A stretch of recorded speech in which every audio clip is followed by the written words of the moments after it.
कमर दर्द, सर्वाइकल,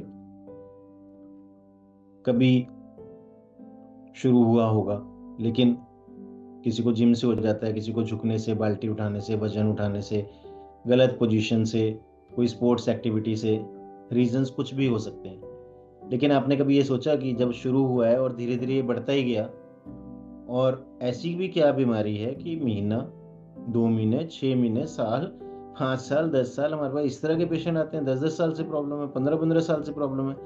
ऐसा क्या कि एक इतने बड़े स्पेशलिस्ट, अच्छे अच्छे डॉक्टर्स को आप दिखा चुके हो, हेड ऑफ डिपार्टमेंट्स को दिखा चुके हो, कैल्शियम,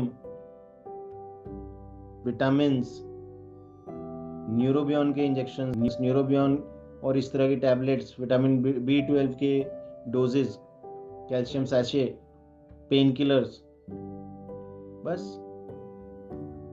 लेकिन ठीक क्यों नहीं हो रहा है? क्यों?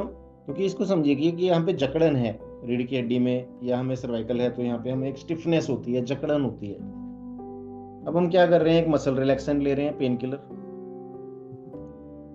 अगर हाथों में सुनपन आ रहा है, टिंगलिंग आती है, झंझनाहट आती है, या पैरों में सुनपन, झंझनाहट, टिंगलिंग, इस तरह की कोई चीज हो रही है, तो उसमें क्या कर रहे हैं? हम इंजेक्शन लगा रहे हैं न्यूरोबियन के, या टैबलेट्स ले रहे हैं। हम सोच रहे हैं कि नर्व्स में प्रॉब्लम है, पर बेसिकली नर्व में प्रॉब्लम नहीं है। ये बीमारी ऐसी है जिसमें नसों में आपके प्रॉब्लम नहीं है। जो स्टिफनेस हो रही है, ये भी किसी नसों की वजह से नहीं हो रही है, ये रिलैक्सेंट से काम नहीं चलेगा।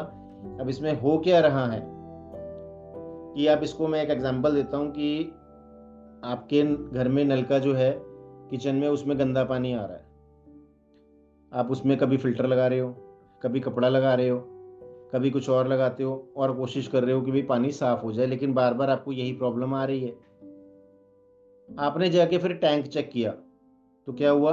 आपने देखा टैंक में प्रॉब्लम है, टैंक के अंदर कुछ इस तरह की चीजें पड़ी हैं जो बार बार पानी को गंदा कर रही है। अब आपने नलके की जगह, टुंटी की जगह, टैप की जगह आपने टैंक को साफ किया, और उसके बाद नलके में सही पानी आने लगा, टुंटी में, टैप में सही पानी आने लगा। तो प्रॉब्लम कहाँ पर थी? टैंक के अंदर।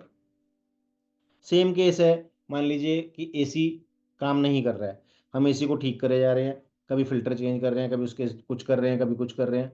बाद में पता चलता है कि घर में उसका बटन भी सही था, एसी का जो ऑन ऑफ का पॉइंट है। बाद में हमने क्या देखा कि प्रॉब्लम कहाँ पे आ रही है? स्विच, जो फ्यूज है वही उड़ा हुआ है। तो करेक्शन की बीमारी की, एसी के लिए, एसी अगर बीमार है तो उसका इलाज की कहाँ जरूरत है? फ्यूज को सही करना। तो नसों में तो आपके प्रॉब्लम है ही नहीं। ये कोई ऐसी नसें आपकी डीजनरेट नहीं हो रही है, स्पाइन डीजनरेशन हो रही है, जो आप अपने एमआरआईज में चेक करेंगे या एक्सरे में चेक करेंगे। Spinal degeneration. तो हमें किस तरह की जरूरत है? हमें रीजनरेशन ऑफ द स्पाइन। इस तरह की मेडिसिन चाहिए जो स्पाइन को रीजनरेट कर सके, जो इंटरवर्टिब्रल डिस्क स्पेस हैं, जो बीच की गदियां हैं, जो कार्टिलेजेस हैं, जो लिगामेंट्स हैं, मसल्स हैं, जो आपके बोन्स के अंदर डिफॉर्मिटी आ गई है, ऑस्टियोप्रोसिस आ रहा है, या ऑस्टियोफाइट फॉर्मेशन आ रहा है, कैल्शियम जमा होना शुरू हो गया है, हमें करेक्शन की वहां जरूरत है, जिसकी वजह से नसें दब रही हैं, वजह से रीढ़ की हड्डी या गर्दन की कुछ प्रॉब्लम्स हैं जो एक्सरे या एमआरआई में आ चुकी हैं, उसकी वजह से नसों में कंप्रेशन हो रही है, चाहे वो डिस्क बल्ज है, हर्निएशन है, प्रोट्रूजन है, प्रोलैप्स हो रहा है, अलग अलग वर्ड्स हैं, शब्दावलियां हैं, चाहे वो डीजनरेशन है, नसों को दबाव दे रही हैं, तो हमें प्रॉब्लम आ रही है। नसों में प्रॉब्लम नहीं है तो हमें इलाज नसों की बिल्कुल भी नहीं है, हमें इलाज रीढ़ की हड्डी के लिए है।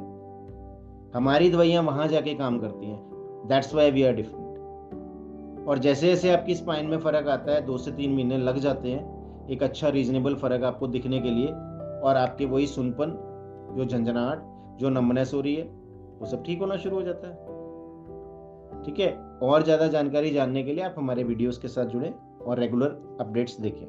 Thank you.